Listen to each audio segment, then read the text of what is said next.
sir. Pleasure.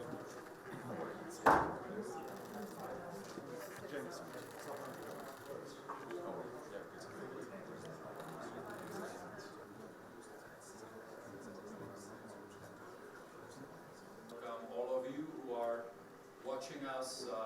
Very, very important, for example, an update for us with this single corridor, which has become so famous. An updated understanding of the 2.6. 2.6.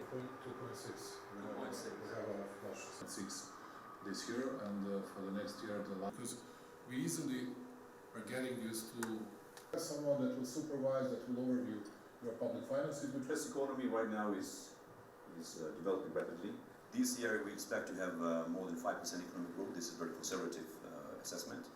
So therefore, especially after the decision that was made in December, that Georgia became an EU candidate country, so-called middle corridor. I had a very successful trip, association agreement, free trade agreement, visa-free, and now this was culminated. Investment, manufacturing, and so forth. I think the key is the world economy, this reorganization. We are expecting FDI, and I would expect $500 billion by 2023. So one of together.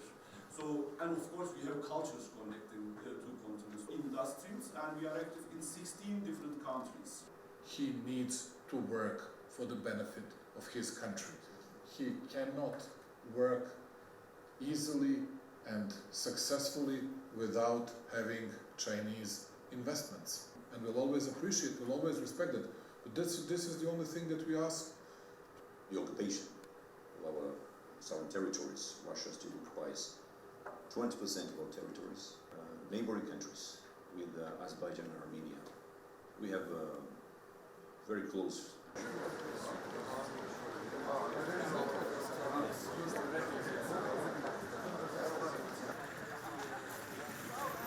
Thank you very much. First of all, thank you very much for organizing this very important panel.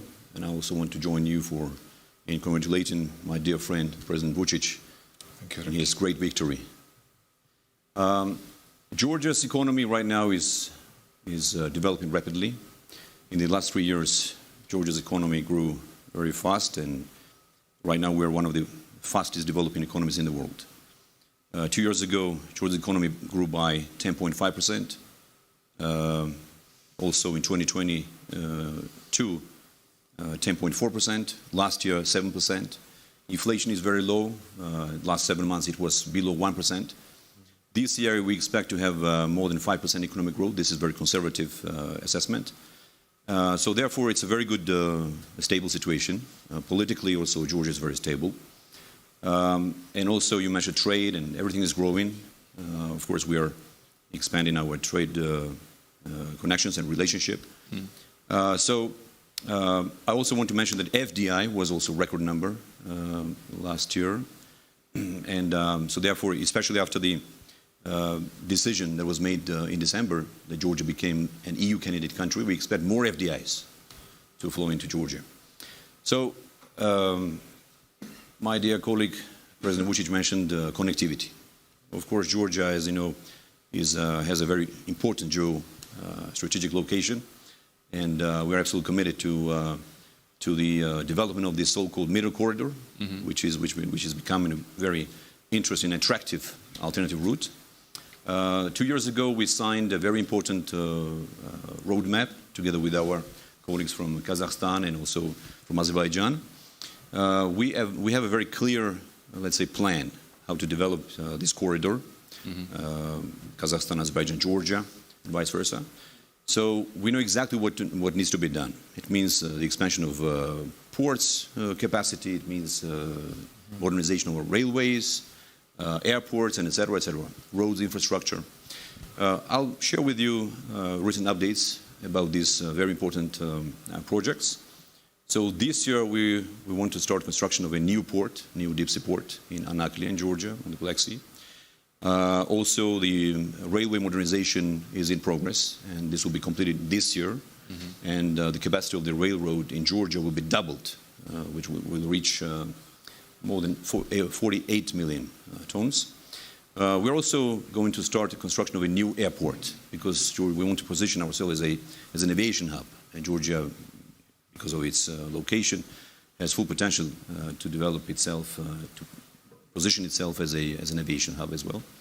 All the infrastructure projects, such as the road, East-West Highway, everything is going to be completed this year, and other important projects also will be completed in 2 years' time. So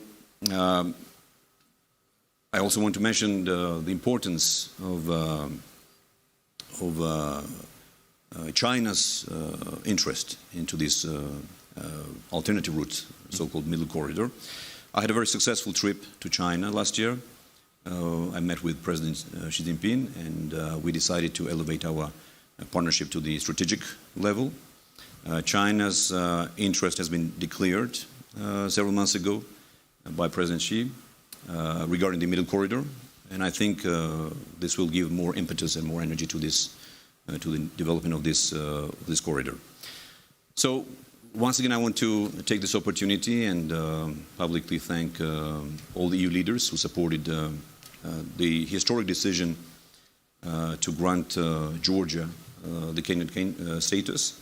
This is a huge achievement of our government because since we came to power in 2012, we made enormous efforts and big progress on our EU integration path.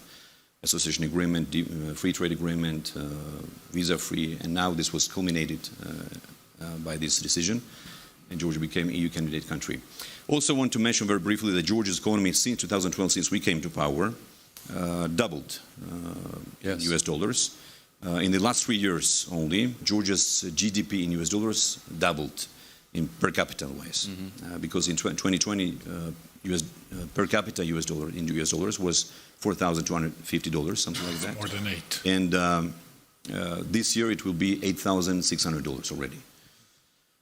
So therefore, this is a recent update about Georgia. So once again, thanks for giving me this opportunity to speak about our Very impressive. A lot is happening. Thank you so much, Mr. Prime Minister.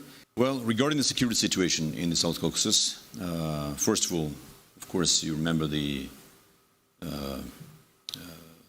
occupation of our sovereign territories. Russia still occupies 20% of our territories, and we had yesterday we discussed about this.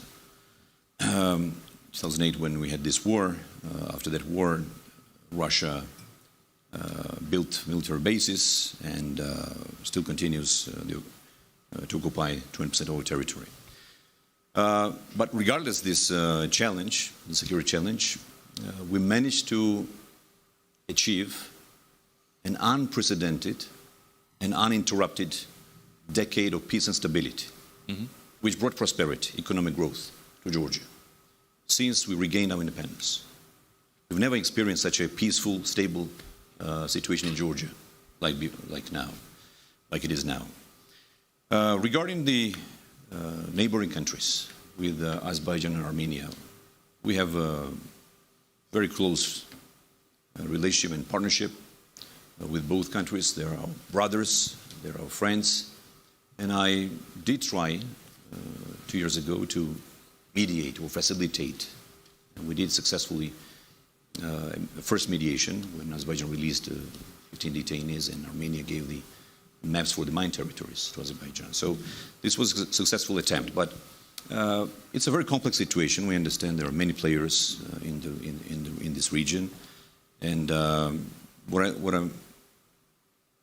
I want to add to that is that I know that now the position of both leaders of Azerbaijan and Armenia is that they want to deal with each other on a bilateral level. Personally, I think this is the right way to do, because with all the stakeholders, with all the mediators, sometimes it becomes more conflicting and more, less counterproductive.